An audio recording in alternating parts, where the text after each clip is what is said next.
This handmade quilt is outdated junk, Eleanor. Sandra's voice cut through my bedroom like a sharp needle through delicate fabric. Nobody displays quilts on beds anymore. They're dust collectors that make rooms look like Pioneer Museum. I stood in my bedroom doorway watching her examine my grandmother's double wedding ring quilt, the same quilt that had covered my bed for 38 years. My old recipe book lay on the nightstand beside family photos, another item Sandra had criticized as a fire hazard just last week. Sandra pulled at the quilt's corner dismissively, her manicured nails catching on threads I'd spent months repairing. Look at these faded colors and loose stitching. This belongs in a donation bag, not displayed like some precious heirloom. That quilt was made by my grandmother in 1952, I said quietly, smoothing wrinkles from the intricate pattern she'd disturbed. Every ring represents a couple from our family tree. She spent 3 years piecing it together by hand.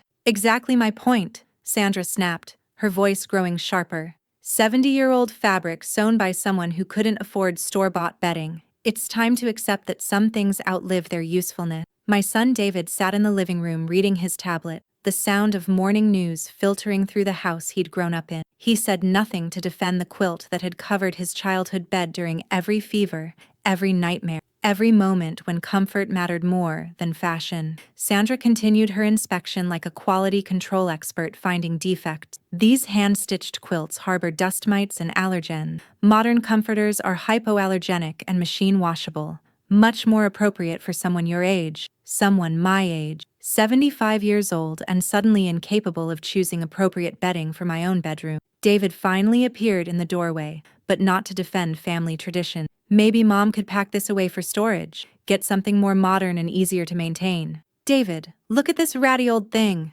Sandra said, loud enough to ensure I heard every cruel word. This is exactly why elderly people need family intervention. They can't distinguish between valuable antiques and worthless clutter anymore. This is the kind of junk people keep when they start losing their grip on reality. And the worst part? My own son didn't say a word to stop her. The bedroom fell silent. Even David looked uncomfortable with his wife's harsh assessment of my supposed mental decline. 38 years of careful preservation, countless nights of gentle washing and mending, reduced to evidence of my deteriorating judgment. But Sandra had no idea what she was really examining. What happened next would change everything she thought she knew about worthless clutter. If you've ever felt dismissed in your own home, you'll understand why this moment stayed with me. That afternoon, alone in my bedroom, I spread my grandmother's quilt across the bed and traced the intricate double wedding ring pattern with reverent fingers, each ring connected to others in an endless chain of love and commitment. Grandmother Sarah had started this quilt in 1949, collecting fabric scraps from family members across 3 states. Every piece told a story. Mother's wedding dress became the center of one ring, father's work shirt formed another. Pieces from baby clothes created delicate accent points throughout the design. This quilt will hold our family together long after I'm gone, grandmother had told me when I was 12, teaching me the careful stitching techniques that created each perfect curve. Every thread connects us to the people who came before and the generations still to come. For 38 years, this quilt had been my daily companion through marriage, motherhood, and 5 years of widowhood since Harold passed.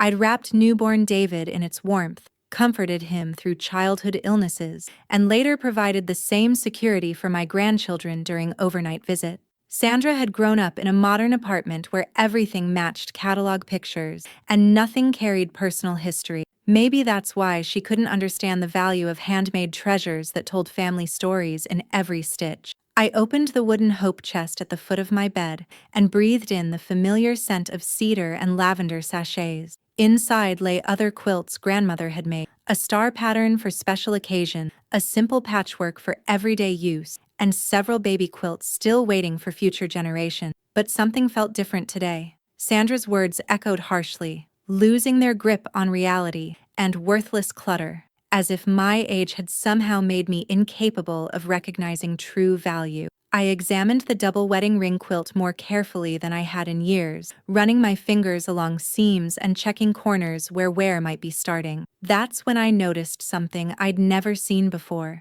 a small section where the backing fabric seemed slightly different, almost like a hidden pocket, Grandmother had been known for her attention to detail, but this seemed unusual even for her meticulous work. Some truths arrive quietly but change everything. Now I wondered if Grandmother had sewn more than family history into this beloved quilt. The next morning brought Sandra's return with interior design magazines and fabric samples. Her mission clearly focused on bedroom modernization. "I've been researching age-appropriate bedding for seniors," she announced, spreading glossy catalogs across my kitchen table. "These hypoallergenic comforters are much better for your respiratory health than dusty old quilts." I watched her flip through pages featuring sterile bedroom sets designed for efficiency rather than emotion. "My quilt doesn't cause any breathing problem," I said carefully. "You might not notice the effect," Sandra continued, not listening to my actual experience. "Older people often lose sensitivity to allergens that are actually harming them. It's better to be proactive about these health concerns." Health concerns about the quilt that had never caused me a single problem in 38 years of faithful service. "I talked to David about updating your entire bedroom," she said,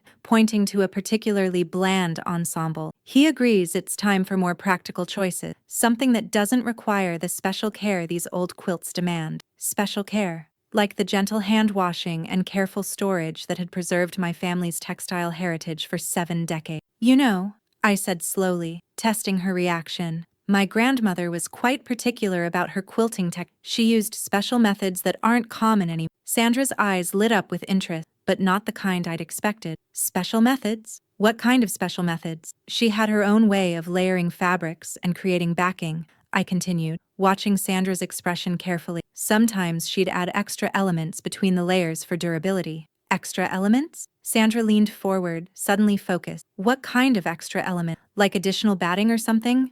I pretended to consider. "I'm not sure exactly. She never explained all her techniques to me when I was younger." Something shifted in Sandra's demeanor. She seemed more interested in my grandmother's quilting methods than in replacing the quilt with modern bedding. That evening, I found her in my bedroom with a magnifying glass, examining the quilt's construction like a detective searching for evidence. "Sandra?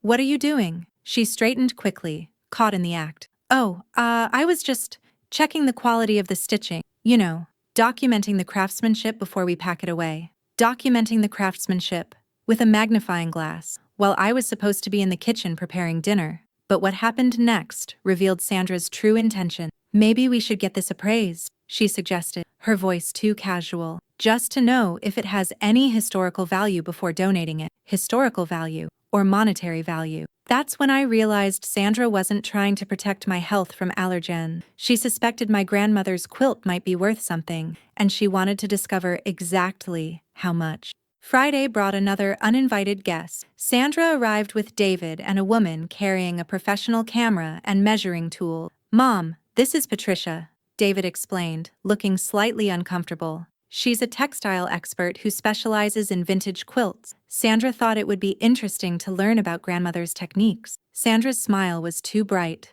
too eager. "Just for family history, Eleanor. We want to understand your grandmother's skill level and maybe document her work properly." Patricia examined my quilt with professional expertise, photographing details and making notes about construction methods. "Exceptional workmanship," she murmured, running experienced hands along the intricate piecing. "The precision of these curves is remarkable for hand quilting." She studied the backing fabric with particular interest. "This cotton is high quality, probably more expensive than typical quilting material from the 1950s. Your grandmother invested in superior materials." "What makes the quilt so substantial?" Sandra asked, her voice carefully neutral. "It feels heavier than modern quilts." Patricia continued her examination, checking corners and feeling the layers. "Dense batting for one thing. These old quilts were made for warmth, not just decoration. But there's something else here." She paused at the same section where I'd noticed the unusual backing fabric. "This area feels different, almost like there's something between the layers besides batting." Something between the layers. Sandra's eyes met mine with unmistakable excitement, but she had no idea what she was really hoping to discover. "Is that unusual?" David asked, suddenly interested in his great-grandmother's quilting techniques. "Not unheard of," Patricia explained. "Some quilters would insert documents or letters between layers for safekeeping." Quilts were often family archives, especially during uncertain times when people needed to protect important papers. After they left, Sandra lingered with poorly concealed anticipation. Eleanor, she said slowly. Patricia mentioned that quilters sometimes hid things in their work. Did your grandmother ever say anything about special purposes for her quilts? I kept my expression innocent and confused. Special purposes? Like what? Well, hiding important papers or family documents. It might be worth checking, just for historical interest. Historical interest? Right. That night, alone with my quilt, I examined the unusual section more carefully. Sure enough, there was definitely something sewn between the layers, something that crinkled slightly when pressed. For the first time in 38 years, I considered opening a seam my grandmother had so carefully closed. Some secrets wait patiently for the right moment to be revealed, and after Sandra's greedy interest in my worthless clutter, that moment had finally arrived. I waited until Sunday when I knew Sandra and David were at their country club, giving me privacy to explore what my grandmother had really sewn into her masterpiece. Using my smallest embroidery scissors, I carefully opened a section of the backing seam, working slowly to avoid damaging threads that had held secrets for over 70 years. My hands trembled as I felt inside the hidden space. Documents. Several of them, wrapped in oiled cloth and carefully preserved between the quilt's layers. My breath caught as I unfolded papers that revealed a side of my grandmother I'd never known. Stock certificates from companies I recognized, some worth thousands of dollars today. Bank account information for accounts I'd never heard mentioned. Property deeds to land in 2 different states. But the most stunning discovery was a letter written in my grandmother's familiar handwriting. My dearest Eleanor, it began, if you're reading this, it means you've discovered my quilting secret.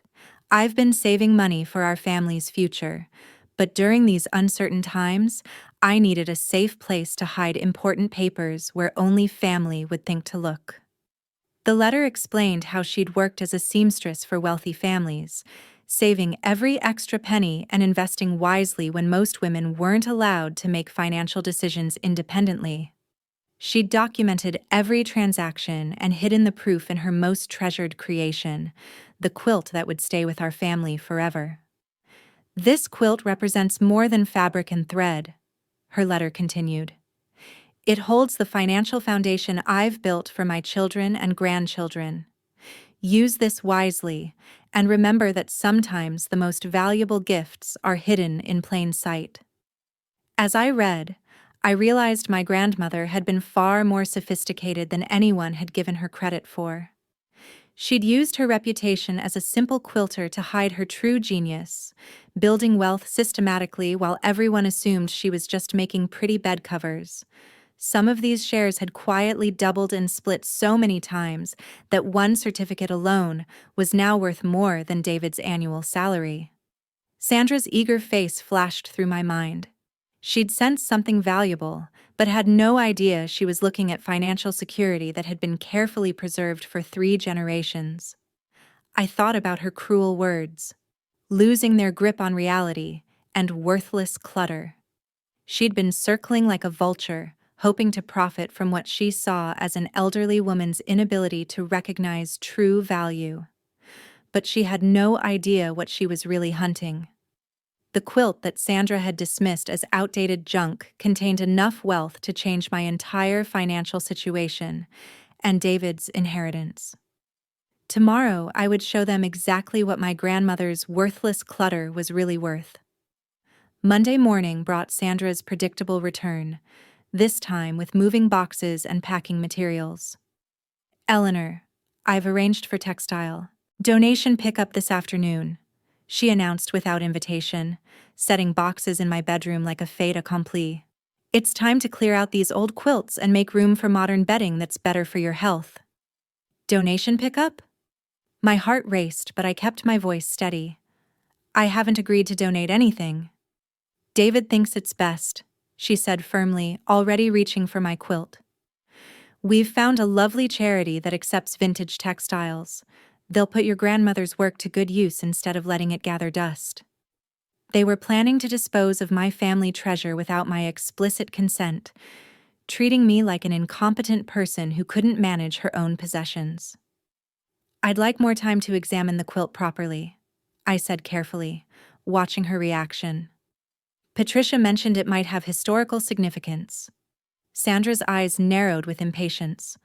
What's there to examine? It's just old fabric that's falling apart.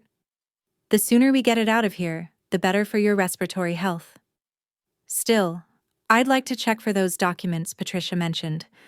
Some might have family value. Eleanor, your grandmother's been dead for 20 years. How much more time do you need to let go of the past? The cruelty in her voice was unmistakable. This wasn't about my health anymore, if it ever had been. That evening, David called with the same rehearsed arguments. Mom, Sandra's right about the quilt. It's probably harboring allergens you can't even smell. Modern bedding would be much healthier. My health? I almost laughed, thinking about the financial health that had been sleeping under that quilt for 38 years. What if the quilt contains something important? I asked, testing his reaction. Mom, you're 75 years old. You need to start making practical decisions about possessions before they become overwhelming. Practical decisions. About the quilt that contained more financial security than David would earn in several years. I'll think about it, I promised. But I'd already made my decision. Tomorrow I would show them exactly what they were so eager to throw away. And from that moment, I stopped seeing Sandra as just my critical daughter-in-law, and started seeing her as someone who'd tried to steal my grandmother's carefully preserved legacy. Tuesday morning arrived with Sandra and 2 charity volunteers at my door, their van parked outside like undertakers come to collect the deceased. Eleanor, we're here to help with the textile donation, Sandra announced, leading the volunteers toward my bedroom like a general commanding troops. I know change is difficult, but you'll breathe so much easier once we remove these dusty old quilts. Actually, I said, standing protectively beside my bed with the quilt spread across it, I think you should see something first. Sandra froze, something in my tone catching her attention, the way I was standing, the quiet confidence in my voice. Something fundamental had shifted. What? She asked, but her authoritative facade was already beginning to crack. I decided to take Patricia's advice and examine the quilt more carefully, I said calmly. And I discovered that my grandmother hid more than batting between these layers. The charity volunteers stood awkwardly in my bedroom doorway, clearly sensing family tension they hadn't expected. I carefully lifted the section of backing I'd opened, revealing the hidden compartment my grandmother had created 70 years ago. Outdated junk, I said quietly, removing the first document with hands that no longer trembled. That's been protecting our family's financial future for 3 generations. But what happened next would leave them truly speechless. The documents I pulled from my grandmother's secret compartment transformed everything about how Sandra saw me, my family, and the quilt she'd been so eager to discard. Stock certificates worth tens of thousands of dollars. Property deeds to valuable land that had appreciated far beyond its original purchase price. Bank account information revealing savings that had been quietly growing for decades. Worthless clutter, I continued, holding up a certificate from a company that had split stock multiple times since my grandmother's original purchase. That's been hiding a small fortune for 70 years. Sandra's hand went to her throat as if she couldn't breathe. She stepped backward, her eyes fixed on documents that changed everything she thought she knew about our family's financial situation. That's impossible, she whispered, her voice barely audible. I unfolded my grandmother's letter and read aloud. This quilt represents more than fabric and thread. It holds the financial foundation I've built for my children and grandchildren, hidden where only family would think to look. The documents kept coming, each one more substantial than the last. Investment records showing my grandmother's remarkable financial acumen. Insurance policies that had matured into significant sums. Real estate holdings in strategic locations. David appeared in the doorway, drawn by the unnatural silence. Mom? What's going on? Sandra looks like she's about to faint. She's just learning what she almost convinced you to donate to charity, I said, spreading documents across my quilt like playing cards in a winning hand. David's mouth fell open as his eyes took in the numbers, the official letterheads, the accumulated wealth that had been hidden beneath his childhood comfort blanket. Mom, is this all legitimate? Every penny documented and verified, I replied. Your great-grandmother was much more clever than anyone realized. She built financial security while everyone assumed she was just making pretty bed covers. Sandra finally found her voice, but it came out as barely more than a croak. You knew about this all along? I discovered it yesterday, I said honestly, when you were so eager to have the quilt examined by an expert. The charity volunteers backed out of my bedroom, clearly uncomfortable witnesses to a family drama involving substantial sums of money. I think we won't be needing donation services today, I told them gently. After they left, my bedroom was completely silent except for Sandra's shallow breathing and David's amazed whispers as he examined document after document. She slumped against my dresser, her hands shaking as the magnitude of what she'd almost discarded became clear. I almost threw away a fortune, she whispered, unable to finish the thought. Some discoveries change everything in an instant. This was definitely one of them. In the hours that followed, Sandra remained in my bedroom, staring at the quilt and documents spread across my bed like evidence of her own near-catastrophic mistake. Eleanor, she said finally, her voice small and shaken. I had no idea. I honestly thought it was just an old quilt with no real value. My grandmother designed it that way, I replied gently. She wanted her treasure hidden where only someone who truly valued the quilt would discover it. David sat carefully on the edge of my bed, examining the intricate stitching with new appreciation. Great-grandmother hid all this money in a quilt pattern? She understood that beautiful things are protected and preserved, I explained. People take better care of what they love than what they simply store. Sandra picked up one of the stock certificates with trembling fingers. Some of these companies are worth, this is more money than David makes in 2 years. My grandmother was a very patient investor, I said. She understood that small, consistent purchases would grow over time if you chose the right companies and had the faith to wait. And you had no idea? Sandra pressed, still struggling to process the magnitude of her near disaster.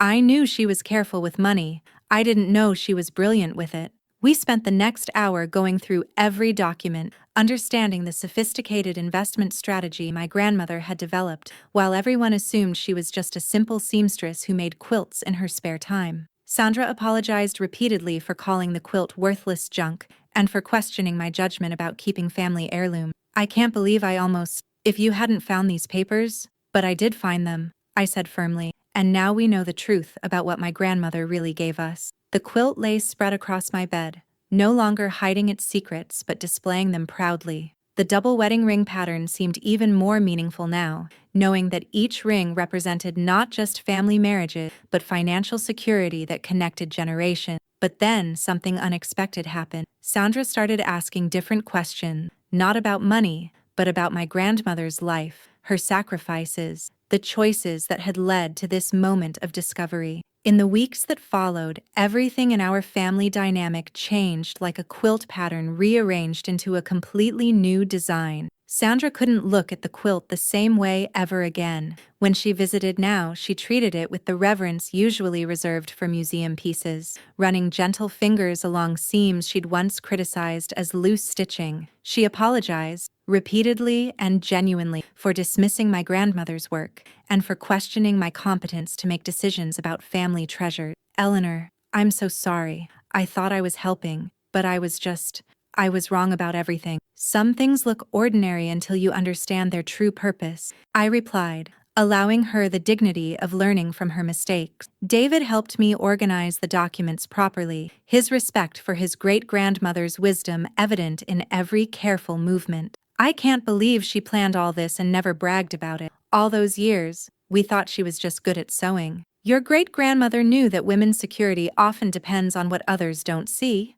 I explained. She understood that visible wealth attracts the wrong kind of attention. Sandra began visiting for different reasons: to learn about financial planning, to understand how women of my grandmother's generation built security without help from banks or husbands, to discover family stories she'd never bothered to ask about before. How did she know which stocks to buy? Sandra asked one afternoon, studying investment records with newfound respect. She paid attention to everything, I said, remembering my grandmother's habit of listening carefully to her wealthy clients' conversation. She understood which companies were growing and had the patience to wait for her investments to mature. And she sewed all this information into her quilt? She made her treasure part of her art, something beautiful that would be preserved and protected for generations. Christmas that year felt like a celebration of family wisdom rather than just seasonal obligation. The quilt remained on my bed, no longer hiding secrets but protecting them openly for future generations to discover and appreciate. Sandra brought me a beautiful quilt stand for displaying your grandmother's masterpiece properly when you want to show off her work. David's gift was a fireproof safe for backup copies of all the important documents while keeping the originals in their special hiding place. But the most meaningful change was how Sandra saw me. No longer the confused elderly woman clinging to worthless junk, but the guardian of a financial legacy that had taken 3 generations to build and preserve. If this story touched something familiar, may your next chapter be softer than the last. Sometimes what others call outdated holds timeless value. Sometimes what looks like junk is actually genius hidden in plain sight. And sometimes the most powerful protection comes from beauty that people choose to preserve rather than discard. Your handmade treasures matter. Your instincts about family value matter. And sometimes a quilt doesn't just provide warmth, it provides security, wisdom, and proof that the women who came before us were far more clever than anyone gave them credit for.